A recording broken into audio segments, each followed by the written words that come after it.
Hello guys. जो DRDO में senior technical assistant के लिए जो वैकेंसी निकली है भर भर के, तो उससे रिलेटेड जो भी एक एक इन्फॉर्मेशन है ए टू जेड मैं सब इस वाली वीडियो में क्लियर करूंगा। बहुत ही जल्दी, मतलब बहुत ही ऐसे नहीं, पूरा टाइम पास वगैरह ये कुछ नहीं, एक ही सुर में पूरी सब कुछ डिटेल आपको दे दूंगा। और ये भी जो भी आपकी डाउट है लाइक बीटेक से रिलेटेड, अगर डिप्लोमा के बाद बीटेक किया है नहीं किया है, ये सब चीज़ें इस वाली वीडियो में आपकी कवर हो जाएंगी। तो सबसे पहले ही सबसे most important point and confusing point को देख लेते हैं, एलिजिबिलिटी। एलिजिबिलिटी में अगर ये सभी ब्रांच आपकी डिप्लोमा से है तो आप एलिजिबल हो, और बीएससी फिजिक्स केमिस्ट्री मैथ से है तो एलिजिबल हो। अब देखते हैं मेन कंफ्यूजन डिप्लोमा और बीटेक। अगर आपका ओनली डिप्लोमा है आप एलिजिबल हो, अगर आपका ओनली बीटेक है नॉट एलिजिबल। लेकिन आपने डिप्लोमा के बाद बीटेक किया है और बीटेक कंप्लीट नहीं हुई है, मतलब कि डिग्री नहीं मिली है आपको, तो आप एलिजिबल हो। अगर आपको डिग्री मिल गई है, आप इंजीनियर बन चुके हो, तो नो एंट्री। ठीक है। एज लिमिट की बात करें तो 28 साल।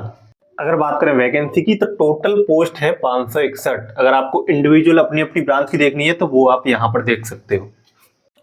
थर्ड पॉइंट की बात करें तो सैलरी, तो जो बेसिक पे है वो आपका 35,400 है, लेकिन हाउस रेंट अलाउंस, सी अलाउंस, डीएनएस अलाउंस, ये सब मिला के लगभग आपका 50,000 से लेके 60,000 तक के करीब बनेगा, मतलब जितना कि एक आरआरबी जेई वाले स्टूडेंट का होता है।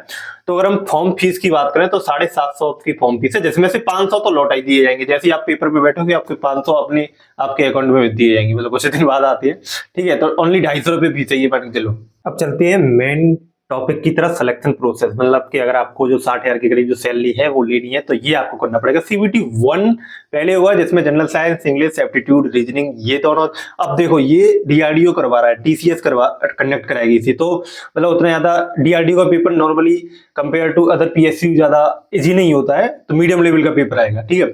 तो ये चारों है, टोटल 150 मार्क्स का पेपर है, 2 घंटे में आपको निपटाना होगा, -1/4 की नेगेटिव मार्किंग। वहीं पर अगर हम सीबीटी 2 की बात करें, ये पूरा टेक्निकल है। सीबीटी 1 पूरा नॉन टेक, ये पूरा टेक्निकल।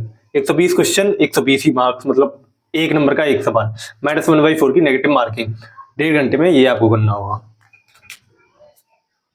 और यहाँ पर हम बात करें, ये मेन पॉइंट कुछ बचे हैं। ठीक है। फॉर्म डेट की, तो फॉर्म 11 दिसंबर से 1 जनवरी तक आप फॉर्म भर सकते हो। एग्जाम की बात करें तो मिनिमम 1 महीने का गैप तो रहता है ये बीच में, तो जनवरी को इसके फॉर्म की लास्ट डेट है, तो इसका मतलब फरवरी के बाद ही होगा पेपर, जनवरी से पहले तो नहीं होनेगा। ठीक है। अब देखते हैं, टीसीएस कंडक्ट करवा रही है तो अच्छा ही होगा पेपर, मतलब ज्यादा ऐसा नहीं कहीं से भी क्वेश्चन बनाते, अच्छे क्वेश्चन बनाती है टीसीएस। ठीक है। फाइनल ईयर बीटेक एलिजिबल है या नहीं। अब देखो, पहली बात ओनली बीटेक नहीं, डिप्लोमा की बात, अगर कोई बीटेक कर रहा है उनकी बात कर रहा हूँ।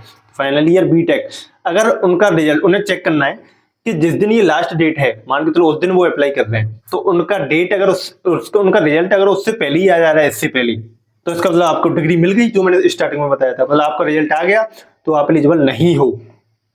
मतलब जब जिस दिन आप अप्लाई करोगे उसके पहले आपका रिजल्ट नहीं आना चाहिए। इस वाली वीडियो में इतना ही, और कोई भी डाउट हो तो कमेंट में पूछ लेना।